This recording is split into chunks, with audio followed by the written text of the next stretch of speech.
L'exploitation, bon, moi, avec l'équipe que j'ai formée, on s'est mis à lire sur ces choses-là. Et pour nous, évidemment, le comble du problème moral et politique que constitue la présence du Canada en Afrique, ça a été la guerre des Grands Lacs. Donc, pour nous, ça a été le clou, si on veut. Ça a été le moment de prise de conscience là, de l'existence d'un problème dramatique en ce qui concerne la présence canadienne en Afrique. J'ai pas besoin de vous informer du fait qu'entre 1996 et 2003, si on s'en tient à une périodisation officielle, il y a eu au Congo une guerre qui a fait directement ou indirectement des millions de morts. Les évaluations oscillent entre 4, 5, 6 millions selon les cas. C'est évidemment une donnée insupportable. On sait, quand on lit les rapports d'experts mandatés par le Conseil de sécurité de l'ONU ou le fameux Mapping Report de l'ONU de 2010, que les guerres ont été essentiellement motivées par le contrôle des gisements miniers.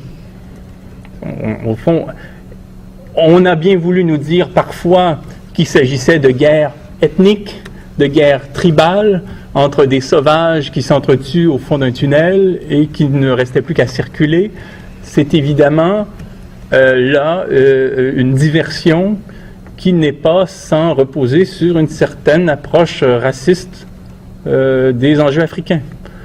Ce qu'il y avait en cause, c'était le contrôle de gisements miniers qui était en quelque sorte offert aux grandes entreprises qui souhaitaient profiter du sous-sol congolais excessivement riche. Donc, des sociétés minières et dans une moindre mesure pétrolières mondiales se sont trouvées à se présenter dans les années 1990 au Congo comme les partenaires commerciaux d'acteurs politiques qui étaient en guerre ou s'apprêtaient à entrer en guerre dans un contexte très tendu.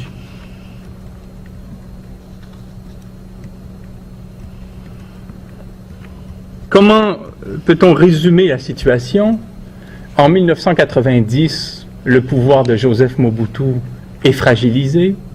Ses alliés tendent à le lâcher, alors qu'auparavant, il était devenu un acteur corrompu, devenu corrupteur. C'est-à-dire que pour financer les caisses noires de partis politiques en Europe et aux États-Unis, on devait passer par Mobutu parce qu'on l'avait tellement corrompu que c'était ensuite par lui qu'on pouvait, disons, avoir des retours. Mais peu à peu, pour des raisons là, qui seraient longues à détailler, mais on peut lire des livres d'histoire sur la question, Mobutu a perdu l'appui de ses soutiens essentiellement belges, français et états-uniens. Et tout ça aussi a à voir avec la chute du mur de Berlin, la tombée de la menace communiste, et ainsi de suite, c'est-à-dire une transformation géopolitique importante en Afrique.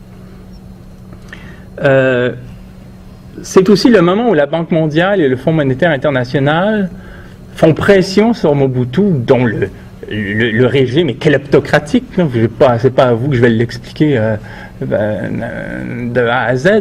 C'est-à-dire que c'est un régime qui procède de ponction dans les sociétés d'État pour financer une élite kleptocrate.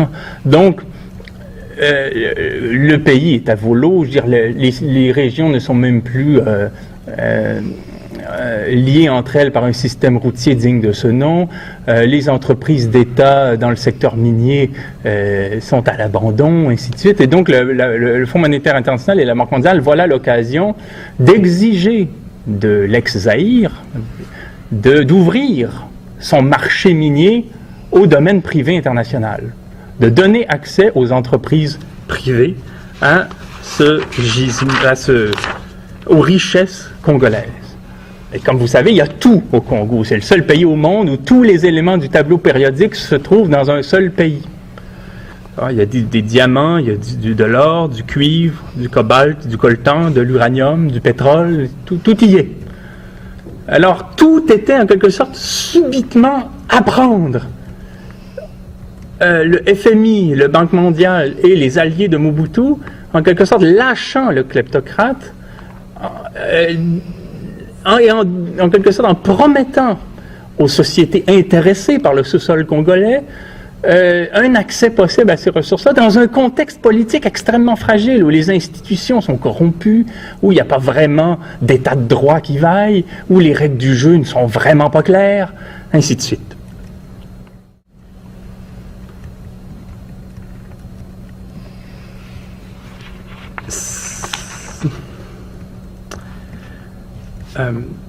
Un des premiers signaux qui a été donné, c'est lorsque le président zaïrois Mobutu a signé une entente cédant à la société canadienne Barrick Gold une concession de 82 000 km². 82 000 km², là j'ai fait le calcul tout à l'heure, c'est 130 fois la superficie de Toronto. C'est Toronto 130 fois concéder à une entreprise en disant « explorez, allez-y ». Ça a été le signal, selon le professeur, l'économiste Justin Kankwanda, ça a été le signal d'un Congo offert à l'industrie minière. Dans ce contexte-là, s'est développé à l'est du Congo une rébellion.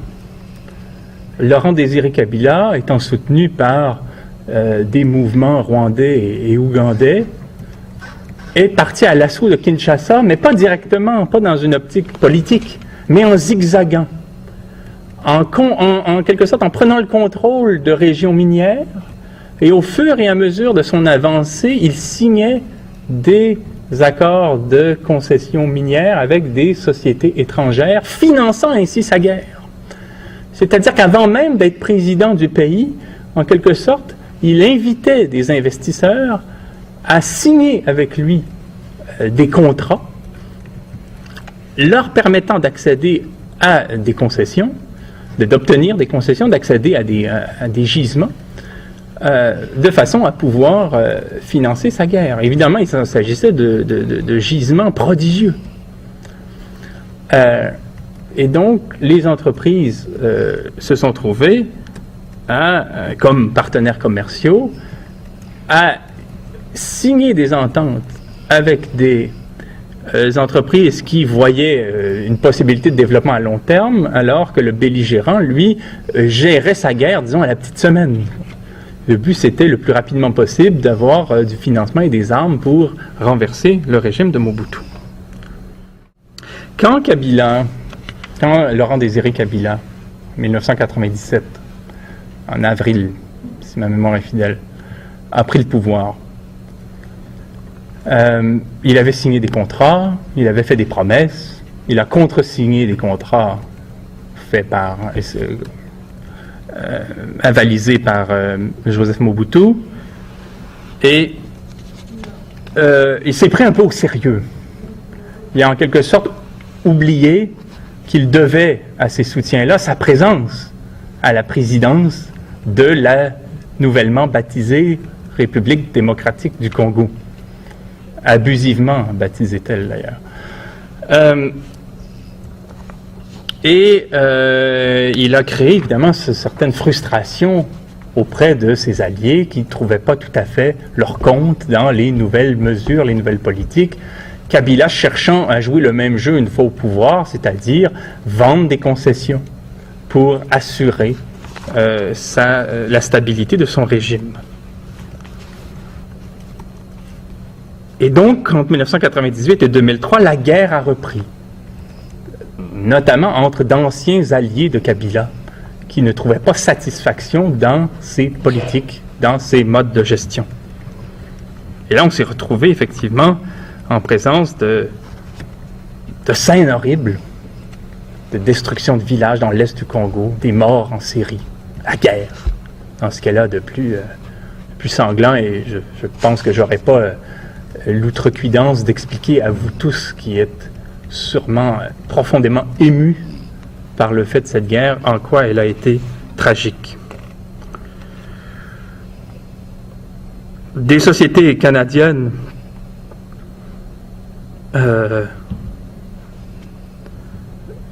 Heritage Oil notamment, une société pétrolière, Banro, dans l'Est, était présente au moment de cette deuxième guerre des gangs dans l'Est du Congo. Et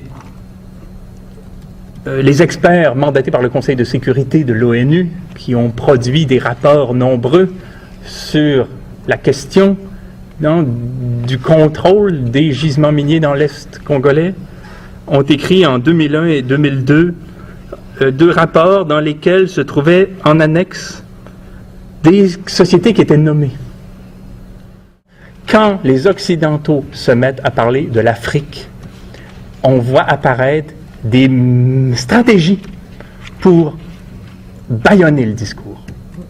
Pourquoi? Parce que si les Occidentaux se mettaient à se regarder dans la glace par rapport à leur passé colonial en Afrique, ils ne seraient plus capables de tenir le discours élogieux qu'ils ont sur eux-mêmes. Il n'est pas possible pour la France, pour les États-Unis, pour le Canada, pour le Portugal, pour l'Espagne, pour l'Allemagne, pour la Belgique, pour ces pays-là, de se présenter comme des démocraties exemplaires, des modèles de civilisation, des pays pacificateurs, des États de droit, quand on considère, on regarde en face ce qu'on a fait à l'Afrique. Il ne faut surtout pas soulever ce problème-là. Et les politiques occidentales en Afrique sont l'inconscient de nos cultures économiques. C'est le lieu de tous nos refoulements. C'est le lieu où toute licence est permise. Rappelez-vous, par rapport à la question du génocide rwandais, là je ne veux pas entrer dans le débat complexe que ces événements tragiques constituent, mais rappelez-vous cette phrase qu'on prête à François Mitterrand qui a dit « Vous savez, dans ces pays-là, un génocide, ce n'est pas la même chose. » Je pense qu'on est encore en Occident au stade dont parle le philosophe africain Achille Mbembe, à savoir qu'on n'a pas encore accepté vraiment en Occident que les Africains sont des êtres humains, qu'ils ont un potentiel critique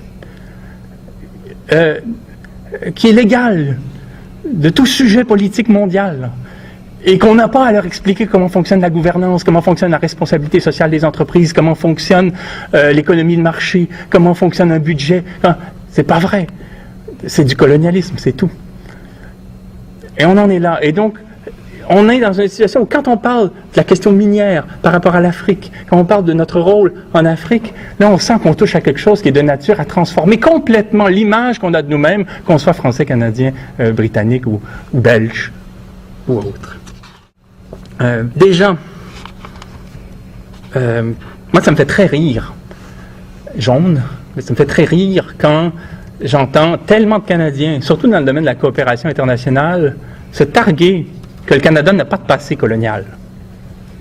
Pas de passé colonial au Canada. On n'est pas impérialiste comme les Américains, puis on n'est surtout pas comme les Français, les Britanniques, les Belges, ainsi de suite. On n'a pas de passé colonial. Mais bien sûr que le Canada n'a pas de passé colonial. Il est un passé colonial. Le Canada est historiquement une colonie. Il est historiquement la créature des politiques impérialistes britanniques. Et nos institutions sont des institutions elles-mêmes intrinsèquement coloniales, qui ont consisté à soutenir des monopoles qui ont pillé les ressources naturelles. J'ai tendance, et c'est ce qui m'est paru clair quand j'ai lu sur l'histoire de votre pays, il m'apparaît clair que le Canada, c'est le Congo de Léopold II réussi. Je veux dire, au fond, quand Léopold II a imaginé son Congo, qui était une propriété personnelle, qui se voulait une sorte de vaste zone de libre-échange où on pillerait les ressources, il a imaginé, au fond, ce que devenait, au même moment, au 19e siècle, le Canada. Un pays où on peut allègrement piller les ressources dans le domaine agricole, dans le domaine de la fourrure, dans le domaine des mines. Bon, et ça continue aujourd'hui. Regardez le plan Nord au Québec de Jean Charest, vous aurez exactement ça. Bon. Donc le Canada a été longtemps ce que avec mes collègues, nous appelons un minéralo-État. Un peu comme on parle dans un tout autre contexte ailleurs de narco-État. Ça, c'est un minéralo-État. C'est un État qui est dédié fait et cause à l'exploitation des mines. Ça a été ça, le Canada.